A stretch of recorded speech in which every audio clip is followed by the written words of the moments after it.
Welcome to KSK TV news. ముందుగా వార్తల్లోని వివరాలను చూద్దాం. గుత్తిలో పర్యటించిన బీజేపీ ఎమ్మెల్సీ సోము వీర్రాజు. అనంతపురం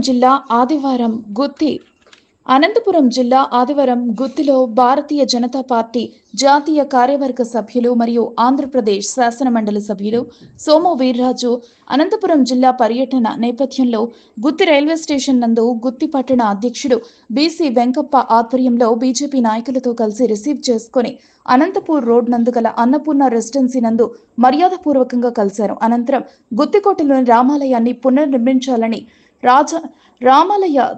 రామాలయ దేవాలయ కమిటీ సభ్యులు సోము వీర్రాజుకి వినతి పత్రం అందజేశారు. ఈ సందర్భంగా వారు రామస్వామి ఆలయం శిథిలావస్థకి వచ్చిందని, ఆలయ అభివృద్ధికి కృషి చేయాలని తెలిపారు. ఈ కార్యక్రమంలో Guntakal assembly convener Ramanjaneyulu, state council member Rangaraju, చేనేత సెల్ జిల్లా కన్వీనర్ మనోహర్, కిసాన్ మోర్చా జిల్లా అధ్యక్షులు తెగతొట్టి తిమ్మారెడ్డి, భారతీయ జనతా పార్టీ పట్టణ ప్రధాన కార్యదర్శి నూరుల్ హసన్ బాషా, జిల్లా ఉపాధ్యక్షుడు బావికట ఓబులయ్య, మండల ఉపాధ్యక్షులు పాలమూరు చంద్రశేఖర్, డాక్టర్ వెంకటేశ్వర రెడ్డి, కవిత శర్మ, మనోజ్ల, గుంతకల్ పట్టణానికి చెందిన సీనియర్ నాయకులు పెద్దలు పసుపుల హరిహరనాథ్, పురంధరు, జిల్లా ఉపాధ్యక్షుడు కొలిమి రామాంజనేయులు, అన్నపూర్ణ రెసిడెన్సీ ప్రసాద్, తెలుగుదేశం పట్టణ అధ్యక్షులు ఎంకే చౌదరి, జనసేన పార్టీ నాయకులు మరియు భారతీయ జనతా పార్టీ నాయకులు, కార్యకర్తలు పాల్గొన్నారు.